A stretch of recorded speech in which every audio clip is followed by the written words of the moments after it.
तो ये वीडियो है सैमसंग गैलेक्सी M51 के कुछ फीचर्स के बारे में या टिप्स एंड ट्रिक्स के बारे में जो आपको One UI 2.5 के अपडेट के बाद देखने के लिए मिलता है। आपको कुछ भी एक्सेसरीज चाहिए सैमसंग गैलेक्सी M51 के लिए, कोई बैक कवर हो, स्किन्स हो या अल्ट्रा क्लियर स्किन प्रोटेक्टर हो फ्रंट एंड बैक के लिए, link is in the description. पहली बार आए हैं सब्सक्राइब करना बनता है और इस वीडियो को लाइक कर सकते हैं। आगे बढ़ते हैं।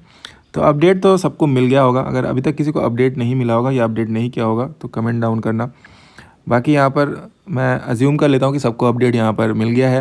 तो आपको क्या नया फीचर्स देखने के लिए यहाँ पर मिलते हैं या कुछ जो है टिप्स या ट्रिक्स आप कह सकते हैं। तो पहले तो यहाँ पर बता देते हैं कि 2.5 का यहाँ पर आप देख लो वर्जन है One UI का, और नवंबर का सिक्योरिटी पैच देखने के लिए मिलता है, जो कि मेरे ख्याल से बढ़िया बात है। नया फ़ोन जब लिया था सितंबर के सिक्योरिटी पैच में ही चल रहा था, इतने दिन तक कोई भी सिक्योरिटी पैच का अपडेट नहीं दिया सैमसंग ने। और मेरे फ़ोन पे ऐप में एक दिक्कत आ रही थी कि QR कोड स्कैन नहीं कर पा रहा था, बट इस अपडेट के बाद वो फिक्स हो गया क्योंकि नवंबर का सिक्योरिटी पैच भी है, तो ये बढ़िया बात है। अब इस अपडेट के बाद आपको कुछ की फ़ीचर्स देखने के लिए मिलते हैं जो कि है नॉक्स सिक्योरिटी के रिलेटेड, जो कि ये फ़ीचर बंद था पहले। तो आपको यहाँ पर सिक्योर फोल्डर देखने के लिए मिलता है, AltZ लाइव देखने के लिए मिलता है, उसके बारे में आपको बताएंगे। तो सिक्योर फोल्डर में पहले चलते हैं, और यहाँ पर सिक्योर फोल्डर आपको कहाँ मिलेगा, बायोमेट्रिक एंड सिक्योरिटी में, सेटिंग्स में। तो आपको सिक्योर फोल्डर देखने के लिए मिलता है। तो यहाँ पर एक सेटिंग है पहले तो ऑटो लॉक सिक्योर फोल्डर का, जो कि मैंने इमीडिएटली करके रखा है। आप स्क्रीन टर्न ऑफ होने पे 5, 10 या 30 मिनट के इंटरवल में रख सकते हैं। अब ये कहाँ पर काम आएगी आगे बताएंगे। क्विक स्विच फीचर है जो कि आपको साइट की मैपिंग करना पड़ता है, उसे आप quick switch to secure folder में मैप कर लीजिए। यहाँ से मैप नहीं करना चाहते हो तो पावर बटन को होल्ड करके रखना, नीचे साइट की सेटिंग का ऑप्शन मिलता है, वहाँ से आप बाय डिफ़ॉल्ट तो कैमरा का रहता है, वहाँ से आप उसे सिक्योर फोल्डर में मैपिंग कर लेना। कहाँ पे काम आएगी आगे वीडियो में बताएंगे।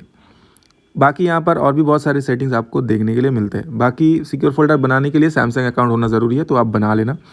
उसकी पासवर्ड मत भूलना क्योंकि फैक्ट्री रीसेट नहीं कर पाओगे, तो सैमसंग अकाउंट का जो पासवर्ड बनेगा ना वो ध्यान से याद करके रखना। नोटिफिकेशन एंड डेटा की मैं यहाँ पर बता देता हूँ, जो सेटिंग्स है वो आप शो कंटेंट कर सकते हैं। मतलब जब सिक्योर फोल्डर में रहोगे तो कुछ नोटिफिकेशन वगैरह आती है, तो आपको वो छुपा के रखना है कि दिखाना है, वो आपके ऊपर है। तो ये वाली सेटिंग आप कर लेना। सिक्योर फोल्डर का वर्जन आप यहाँ पर देख सकते हैं।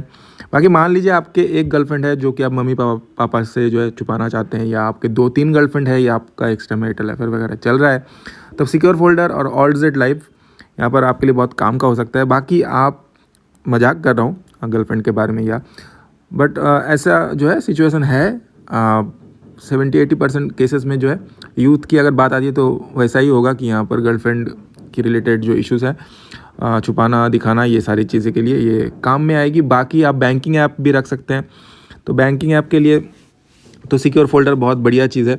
बाकी बैंकिंग ऐप अगर यूज़ करना चाहते हो, सिक्योर फोल्डर में जैसे कोई ऐप को आप ऐड करोगे ना उसका क्लोन बन जाता है, तो आपके ऐप ड्रॉयर में भी बैंकिंग ऐप रहेगा, सिक्योर फोल्डर में भी रहेगा। तो आप सिक्योर फोल्डर से बैंकिंग ऐप को डिलीट कर देना, अनइंस्टॉल कर देना, ओनली सिक्योर फोल्डर में जो क्लोन बन गई है उसे साइन इन करके यूज़ करना। तो सिक्योर फोल्डर से ही आपका बैंकिंग ऐप यूज़ होगा, तो ये अच्छी बात है। बाकी सिक्योर फोल्डर जैसे आप सेटअप करोगे सिस्टम ऐप आपको देखने के लिए मिलता है, गैलरी वगैरह, कैलेंडर वगैरह, ये वो रहता है। एंड ऊपर में कंटेंट सजेशन जो है वो है AltZ लाइव।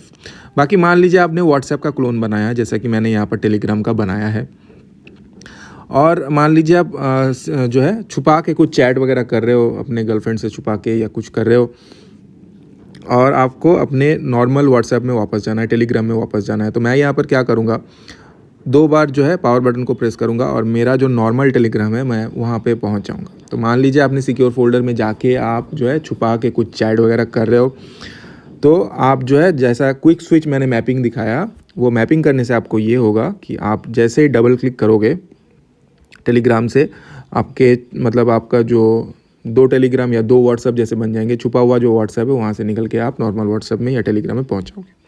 बाकी कंटेंट सजेशन जो है वो एक AI बेस्ड फीचर है AltZ लाइव। इसमें जैसे आप अंदर जाओगे तो आप जो है आपका गैलरी का तो परमिशन देना ही पड़ेगा आपको। तो वहाँ से आप मान लीजिए किसी का जो है फ़ोटो छुपाना है, आपके गर्लफ्रेंड का फ़ोटो छुपाना है, या कुछ आप कर रहे हैं, कुछ फ़ोटोज़ आप जो है नहीं चाहते हो कि आपके घर के किसी को पता चले, या आप छुपाना है बेसिकली आपको, तो आप जो है उसे सिलेक्ट करके जो है सिक्योर फोल्डर में मतलब सिक्योर फोल्डर का जो गैलरी है, गैलरी ऐप भी आ जाती है सिक्योर फोल्डर में, तो वो आप जो है वहाँ पर रख सकते हो। ऐसे जब आप करते रहोगे, आपको पहले तो दिखाता है कि आप जितने भी आपने फ़ोटोज़ वगैरह खींचे हैं, मल्टीपल अगर किसी पर्सन का आपने फ़ोटो खींचा होगा तो वहाँ पर आपको सजेशन बताएगा कि आपको इनका फ़ोटो छुपाना है। तो पहले तो आप अपने गैलरी में जाके किसी भी फ़ोटो को अगर छुपाना है तो आप वहाँ से आप 3 डॉट ऑप्शन में जाके, जैसा कि मैं यहाँ पर आपको बताता हूँ करके, तो मान लीजिए मुझे ये वाला फ़ोटो छुपाना है, तो मैं यहाँ पर इसे मैंने ओपन किया और ऊपर में 3 डॉट ऑप्शन में जाके इसे मैं अब मूव टू सिक्योर फोल्डर कर सकता हूँ। तो ऐसे आप जैसे करते रहोगे तो AI फीचर के वजह से सैमसंग गैलेक्सी M51 में ये होगा, ऑलजेड लाइव की वजह से आपको बार बार ये जो है आपको हटाना नहीं पड़ेगा। और AI फीचर्स की वजह से आपको पूछा जाएगा कि आप इनका फ़ोटो जैसे आप इन फ्यूचर लोगे तो आपको पूछा जाएगा कि आप इसे सिक्योर फोल्डर में मूव करना चाहते हैं, आपको यस करना है, उनके सारी फ़ोटो जो है सिक्योर फोल्डर में पहुंच जाएगी। फिर आप जाके सिक्योर फोल्डर में गैलरी ऑप्शन में उसे एक्सेस कर पाओगे। बाकी यहाँ पर इस अपडेट के बाद जो है आपको यहाँ पर हैप्टिक वाइब्रेशन का ऑप्शन दे दिया गया है। अब हैप्टिक्स को इम्प्रूव कर दिया गया है बेसिकली, जो कि आपको अब कीबोर्ड में भी देखने के लिए मिलता है। ठीक है, तो ये आप जो है चेकआउट कर लेना, साउंड एंड वाइब्रेशन में जाके कीबोर्ड के लिए भी ऑन कर सकते हैं। बाकी यहाँ पर आपको म्यूज़िक शेयर का भी ऑप्शन देखने के लिए मिलता है। तो म्यूज़िक शेयर एक बढ़िया ऑप्शन है इस अपडेट के बाद जो कि देखने के लिए मिलता है। मतलब आप जो है एक सेम ओनली वन स्पीकर में आप साइमल्टेनियसली 2 डिवाइस से जो है म्यूज़िक को शेयर कर सकते हैं। तो ये एक बढ़िया ऑप्शन है जो कि काम में आ सकता है, पार्टी वगैरह जब करेंगे तब काम में आएगा। बाकी यहाँ पर स्क्रीन रिकॉर्डिंग जब करने जाओगे तो यहाँ पर जो पहले जो लेआउट बनता था, तो स्क्रीन रिकॉर्डिंग का जो लेआउट बनता था तो पहले जो है थोड़ा सा बड़ा रहता था, मतलब हाइट बहुत ज़्यादा नहीं होता था। तो अब जो है पूरी तरह से हाइट हो जा रहा है, जो कि आप देख पाओगे। तो पहले इतना ज़्यादा हाइट नहीं होता था, थोड़ा विजिबल रहता था, अभी पूरी तरह से हाइट हो रहा है। बाकी कीबोर्ड में भी बहुत सारे नए फीचर्स आए हैं। कीबोर्ड से आप डायरेक्ट जो है यूट्यूब के वीडियो वगैरह शेयर कर सकते हैं, इवन नेटफ्लिक्स का जो कंटेंट है वो भी शेयर कर सकते हैं। तो कीबोर्ड में बहुत सारे सेटिंग्स में बहुत ज़्यादा जो है नए फीचर्स देखने के लिए मिलते हैं। वैसे मैं सैमसंग का कीबोर्ड यूज़ नहीं करता हूँ, मैं जी बोर्ड यूज़ करता हूँ। वैसे आप सैमसंग का कीबोर्ड यूज़ करते हो तो आप जाके चेकआउट ज़रूर करना। अब उसे स्प्लिट मोड में भी आप जो है कीबोर्ड को यूज़ कर सकते हैं। तो ये सारी जो नए फीचर जो है कीबोर्ड का मैंने दिखाया नहीं, क्योंकि मैं जो है खुद यूज़ नहीं करता हूँ, बट आपको वो सारे ऑप्शंस देखने के लिए मिलेंगे। तो कीबोर्ड को आप अपडेट भी कर लेना सैमसंग वाला, तो वहाँ पर यूट्यूब एंड नेटफ्लिक्स को कंटेंट शेयर करने का ऑप्शन देखने के लिए मिलेगा, और स्प्लिट कीबोर्ड देखने के लिए मिलता है जो कि नया है। एंड वहाँ पर आपको वाइब्रेशन भी देखने के लिए मिलेगा। जी बोर्ड यूज़ करोगे तो वहाँ पर वाइब्रेशन देखने के लिए नहीं मिलेगा। चलिए आगे बढ़ते हैं, नेक्स्ट फीचर की बात करते हैं। आप स्प्लिट स्क्रीन तो यूज़ करते ही होंगे। बाकी सैमसंग में यहाँ पर One UI 2.5 में कुछ नया है कि यहाँ पर मान लीजिए यूट्यूब को मैंने स्प्लिट स्क्रीन मोड में लिया, फिर नेक्स्ट जो ऐप है जो सपोर्ट करता है स्प्लिट स्क्रीन को, उसको जैसे मैं लूँगा यहाँ पर, तो यहाँ पर जो है बराबर डिवीजन बन जाता है। बाकी आप इसे ऊपर नीचे अगर करना चाहते हो, अगर आप स्विच करना चाहते हो तो यहाँ पर बीच में जो डिवीजन है वहाँ पर जैसे आप ऑप्शन मिल जाएगा, आप जो है स्मार्टली जो है स्विच कर सकते हैं, मतलब ऊपर का नीचे, नीचे का ऊपर। तो ये बढ़िया लगा मुझे, बढ़िया ऑप्शन। बाकी आप पॉपअप में भी ले सकते हैं, वहाँ पर जैसे मैंने स्प्लिट स्क्रीन में पहली बार लिया ना, तो वहाँ पर पॉपअप का एक ऑप्शन है, पॉपअप विंडो में आप यूट्यूब चला सकते हैं। तो ये तो भाई बहुत बढ़िया फीचर है। एंड नेक्स्ट आप यहाँ पर फीचर की बात करते हैं। यहाँ पर आपको पता होगा पैनिक मोड के बारे में। तो पैनिक मोड ये जो फीचर है, मुझे लगता है ये पहले से था, बट बहुतों ने बोला है कि ये 2.5 का नया फीचर है। बेसिकली SOS फीचर होता है पैनिक मोड, जहाँ पर आपको 3 बार जो है आपका पावर बटन को प्रेस करना पड़ता है साइमल्टेनियसली। फिर आपके कुछ पिक्चर्स और लोकेशन जो है, आप जो कॉन्टैक्ट को सिलेक्ट करोगे वहाँ पर आपके लोकेशन एंड पिक्चर्स पहुँच जाते हैं। अगर आप डेंजर में हो या कुछ दिक्कत में हो तब ये जो काम की फीचर है, एंड ये काम भी करता है। नेक्स्ट यहाँ पर जो है अगर मैं बोलूँ, जो एमुलेट स्क्रीन का जो एक बहुत बड़ा फीचर है, जो कि आपको ऑलवेज ऑन डिस्प्ले का देखने के लिए मिलता है। ऑलवेज ऑन डिस्प्ले के लिए बहुत बढ़िया जो है ऑप्शंस आपको मिल जाते हैं। आप गैलरी से जाके जो गैलेक्सी स्टोर से जाके आप जो है इंस्टॉल, या थीम स्टोर जो है वहाँ से जाकर आप इंस्टॉल कर सकते हो। बाकी मैंने यहाँ पर ऑलवेज ऑन डिस्प्ले लगा के रखा है। आप यहाँ पर बिटमोजी भी लगा सकते हैं। तो बिटमोजी के लिए आपको बिटमोजी को इंस्टॉल करना पड़ेगा प्ले स्टोर से पहले।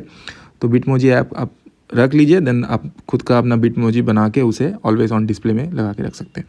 तो ये सारा कुछ था जो नया आपको देखने के लिए मिलता है। बाकी ये अपडेट मुझे बहुत सही लगा। सिक्योर फोल्डर होना, नॉक्स का होना एक M सीरीज़ के फ़ोन में, जो कि M31 इसमें भी अभी देखने के लिए मिलता है, तो बहुत बड़ी बात है। और एक बहुत बढ़िया फ़ोन है सैमसंग M51, और इस अपडेट के बाद तो बहुत और भी बढ़िया हो गया है। बाकी कुछ भी एक्सेसरीज ढूंढ रहे हैं, link is in the description, एक बार चेकआउट ज़रूर करना। और वीडियो कैसा लगा बताना। चैनल को सब्सक्राइब करो, सब्सक्राइब नहीं कर रहे हो आप लोग, वीडियो देख रहे हो सब्सक्राइब नहीं कर रहे हो, इतने दूर तक अगर देख लिया है तो सब्सक्राइब करना बनता है, लाइक करना बनता है। मिलता हूँ नेक्स्ट वाले वीडियो में, तब तक देखते रहिए।